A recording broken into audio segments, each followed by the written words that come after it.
This is lecture number 11 and welcome again CE105 Engineering Mechanics. Today's lecture title is Impulse and Momentum.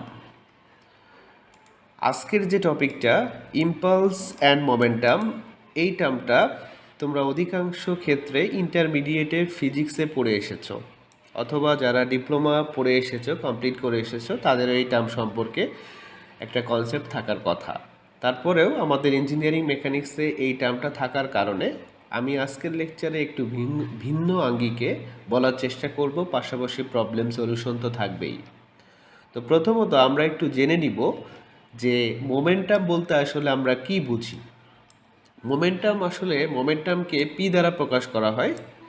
Momentum বলতে বোঝানো হয় কোনো একটা বস্তুর ভর এবং ওই বস্তুর বেগের গুণফলকে বলা হয় momentum.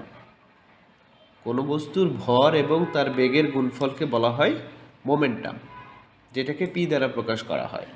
Then law of conservation of momentum, তার মানে হচ্ছে কোনো দুইটা বস্তু পরস্পরের সাথে সংঘর্ষে লিপ্ত হওয়ার আগে তার যে ভরবেগের সমষ্টি থাকবে, সংঘর্ষের পরে তাদের ভরবেগের সমষ্টি একই থাকবে। আমি আবার রিপিট করছি, দুইটা বস্তু একে অপরের সাথে সংঘর্ষের আগে যে ভরবেগের সমষ্টি থাকবে, সংঘর্ষের পরেও কিন্তু একই ভরবেগ থাকবে।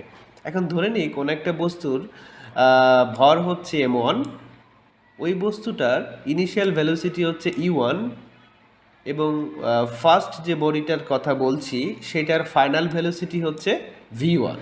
একইভাবে যদি আমি কারেসপন্ডিং যে সেকেন্ড বডির কথা বলছি, অবজেক্টের কথা বলছি, m2 যদি তার মাস হয়, u2 যদি তার ইনিশিয়াল ভেলোসিটি হয়, v2 যদি তার ফাইনাল ভেলোসিটি হয়, তাহলে আমরা law of conservation of momentum এই সূত্র অনুসারে বলতে পারি m1 u1 plus m2 u2 is equal to m1 v1 plus m2 v2। That means সংঘর্ষের আগের যে ভরবেগের সমষ্টি, সংঘর্ষের পরের সেই ভরবেগের সমষ্টি একই থাকবে। This is actually the conservation law of momentum. এখন এই রিলেটেড আমরা একটা প্রবলেম করার চেষ্টা করব। Problem number 1, a ball of mass 1 kg moving with a velocity of 2 meter per second impinges directly on a ball of mass 2 kg at rest. The first ball after impinging comes to rest. Find the velocity of the second ball after the impact and coefficient of the restitution. এখন আমরা এখানে যেটা প্রবলেমটা solution করতে হবে, আমাদের বুঝতে পারছি যে সংঘর্ষের পরে সেকেন্ড যে বল তার ভেলোসিটিটা বের করতে হবে, মানে ইম্প্যাক্টটা হওয়ার পরে, সংঘর্ষের পরে, এবং কোএফিসিয়েন্ট অফ রেস্টিটিউশনটা বের করতে হবে। এখন আমাদের প্রশ্নে কী কী দেওয়া আছে দেখতে পাচ্ছি যে ফার্স্ট যে বল তার মাস দেওয়া আছে m1 দেওয়া আছে 1 কেজি, ইনিশিয়াল ভেলোসিটি u1 দেওয়া আছে 2 মিটার পার সেকেন্ড, সেকেন্ড যে বল তার মাস দেওয়া আছে m2 2 কেজি, এবং সেকেন্ড বলের যে ইনিশিয়াল যে ভ্যালোসিটি সেটা বলছে হচ্ছে অ্যাট রেস্ট, যেহেতু সুতরাং ইউটি এর মান হচ্ছে 0। এবং এটা হওয়ার পর আমরা দেখতে পাচ্ছি যে first ball after impinging, that means কলিশনের পরে ফার্স্ট বলটা হচ্ছে রেস্ট অবস্থায় চলে আসবে। দ্যাট মিন্স ফার্স্ট বলের final velocity, that means v1 equal to 0 হবে। এখন আমরা ধরে নিচ্ছি যে ইম্প্যাক্টের পরে সেকেন্ড বলের ভ্যালোসিটিটা হবে হচ্ছে v2। এখন আমরা কনজারভেশন ল থেকে বলতে পারি m1 u1 plus m2 u2 is equal to m1 v1 plus m2 v2। তো সবগুলো মান যদি আমি এখানে বসিয়ে দিই তাহলে খুব সহজেই কিন্তু v2 এর মানটা আমরা এখান থেকে পেয়ে যাব, যেটা আমাদের এখানে বের করতে বলা হয়েছে। সেকেন্ড বলের ভ্যালোসিটি বের করতে বলা হয়েছে। কোএফিসিয়েন্ট অফ রেস্টিটিউশন, এখন আমরা ধরে নিচ্ছি কোএফিসিয়েন্ট অফ রেস্টিটিউশন হচ্ছে ই। এখন আমরা যে বিষয়টা জানি যে যদি ইলাস্টিক বডিজের ক্ষেত্রে কলিশনটা হয়, তাহলে law of collision of elastic bodies আমরা জানি v2 minus v1 is equal to e into u1 minus u2। দেখো সব কিছুর মান এখানে দেওয়া আছে, তো আমরা খুব সহজেই coefficient of restitution, that means E এর মানটা বের করতে পারবো।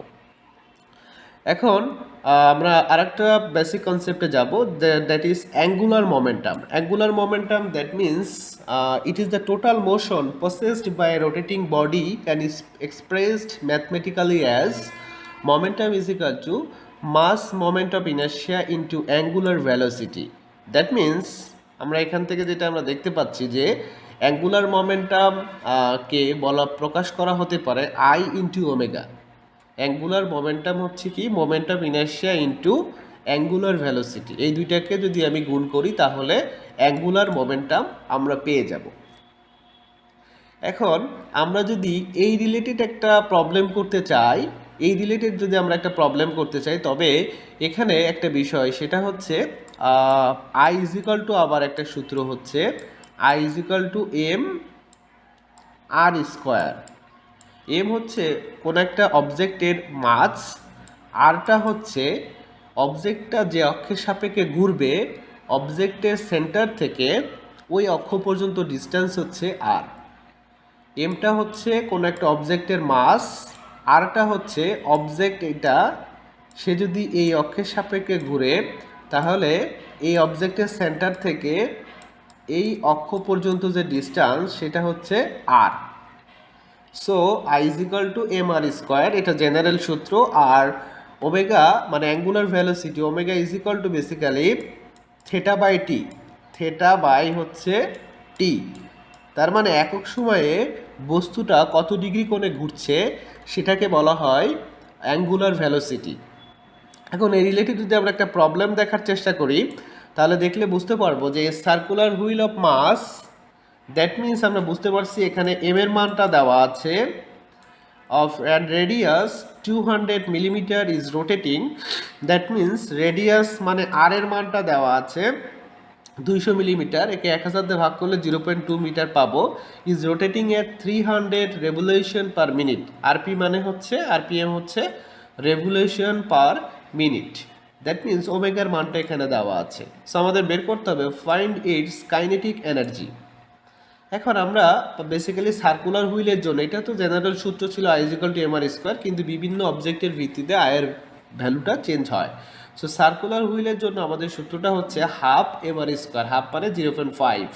এম এর মান দেওয়া আছে, আর এর মানও এখানে দেওয়া আছে, সুতরাং খুব সহজেই কিন্তু আয়ের মানটা আমরা এখান থেকে বের করতে পারবো। এখন যদি অ্যাঙ্গুলার ভেলোসিটি বের করি ওমেগা, ওমেগা হলো 300 রেভলিউশন পার মিনিট। এখন যদি আমি সেকেন্ডে করতে চাই তাহলে 300কে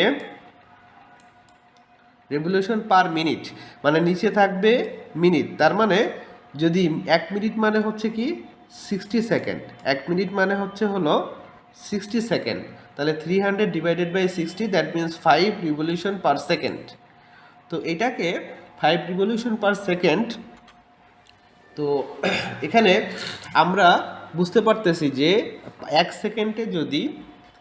সেকেন্ডে বেসিক্যালি হচ্ছে 5 বার ঘুরবে, 1 সেকেন্ডে 5 বার ঘুরবে। তো এই ক্ষেত্রে আমরা এই যে 5 রিভলিউশন পার আর সেকেন্ড, দেন আমরা kinetic energy of A rotating wheel, এটার জন্য আমাদের সূত্র জানি is equal to half I omega square. Kinetic energy অনেকে হচ্ছে কে ই দ্বারা প্রকাশ করে, আর হাফ আই ওমেগা স্কোয়ার। আয়ের মানটা আমরা এখানে বসিয়েছি, ওমেগার মানটা এখানে বসিয়েছি, বসানোর পরে খুব সহজেই কিন্তু আমরা কাঙ্ক্ষিত নিউটন মিটার মানেই কিন্তু হচ্ছে জুল। এখন যে কনসেপ্টটা সেটা হচ্ছে খেয়াল করে দেখো, একবার ঘুরলে কোনো একটা বস্তু যদি একবার ঘুরে তাহলে কিন্তু 2 পাই কোণ তৈরি হয়, তাই না? তাহলে 5 বার ঘুরলে কত হবে? 5 গুণ 2 pi, that means 10 pi radian per second. এখন আসো ইম্পালস কাকে বলবো আমরা? এখন ইম্পালস বলতে আসলে যেটা বোঝায় সেটা হচ্ছে কোনো একটা বস্তুর উপরে যে ফোর্সটা অ্যাপ্লাই করা হয়েছে এবং কত সময় ধরে করা হচ্ছে, এই দুইটার গুণফলকে বলা হয় ইম্পালস। অর্থাৎ ইম্পালসকে যে দ্বারা প্রকাশ করা হয় যে is equal to F into T, অর্থাৎ এফ এভারেজটা ধরেছি এবং T2 - T1 মানে হচ্ছে দুইটা সময়ের পার্থক্যটা ধরেছি, that means J is equal to force into distance, এটাকে বলছি আমরা কি ইম্পালস বলছি। আচ্ছা, এরপরে যদি আমি একটু দেখার চেষ্টা করি যে ম্যাথমেটিক্যাল ডেরিভেশন অফ ইম্পালস, এখন আমরা যদি চিন্তা করি এরকমভাবে, এটাকে যদি আমরা ইন্টিগ্রেশন আকারে লিখি তাহলে J is equal to integration of F into dt লেখা যায়। এখন যেহেতু ডিটি হচ্ছে ভেরিয়েবল, সো T1 T2 দুইটার সময় লিখেছি। এখন আমরা আবার এফ ইজ ইকুয়াল টু আমরা যেটা জানি ডিপি বাই ডিটি, মানে সময়ের সাপেক্ষে ভরবেগের পরিবর্তনকে ফোর্স বলা হয়। এটা হলো নিউটনের সেকেন্ড ল থেকে আমরা এটা জানি। তাহলে এখান থেকে এফ এর পরিবর্তে ডিপি বাই ডিটি লিখব। সো ডিটি ডিটি কাটা গেলে থাকবে হচ্ছে ডিপি। এখন ভেরিয়েবল হয়ে গেছে ডিপি, সুতরাং T1 T2 এর পরিবর্তে P1 P2 লিখব। তাহলে এটা করলে আমরা যে বিষয়টা হবে, যদি আমি ইন্টিগ্রেশন করি তাহলে পি হবে, পি করলে উপরে higher value P2, lower value হচ্ছে লোয়ার লিমিট হচ্ছে P1। সো এখানে বসিয়ে দিলে P2 minus P1, that means হচ্ছে ডেল পি। তাহলে আমরা ম্যাথমেটিক্যাল ডেরিভেশন অফ ইম্পালস থেকে আমরা যেটা বুঝতে পারলাম, ইম্পালস হবে আসলে ভরবেগের পরিবর্তনের সমান। এটাই আমরা দেখতে পাচ্ছি যে is equal to del p. Del p যেহেতু ভরবেগ, তাহলে ইম্পালসটা হবে ভরবেগের পরিবর্তনের সমান। খুব সহজেই বুঝতে পারলাম বিষয়টা। এখন ডেল পি মানে কি? পি মানে হচ্ছে আমরা আগে যেটা দেখেছিলাম, পি মানে হচ্ছে কি ভর ইন্টু ভেলোসিটি।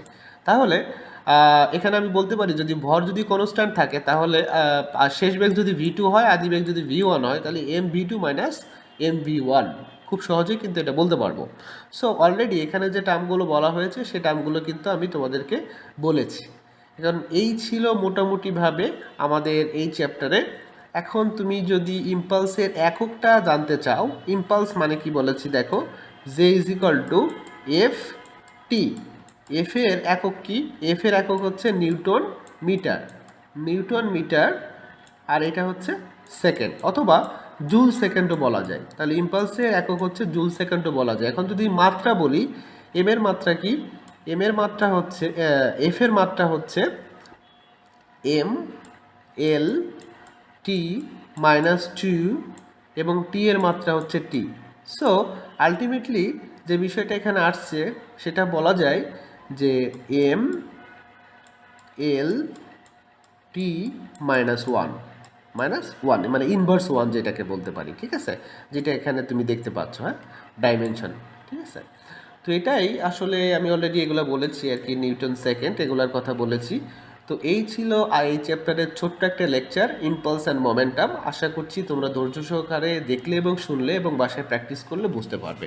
তো সবাই ভালো থেকো, সুস্থ থেকো, এবং এই লেকচারই মোস্ট প্রবাবলি ইঞ্জিনিয়ারিং মেকানিক্সের লাস্ট কোর্স। আমি জানি না তোমাদের প্রত্যেকটা কোর্স কীভাবে বোঝানোর সর্বোচ্চ চেষ্টা করেছি, বাদ বাকি আল্লাহর ইচ্ছা। তবে সবাই ভালো থেকো, সুস্থ থেকো। আল্লাহ হাফেজ।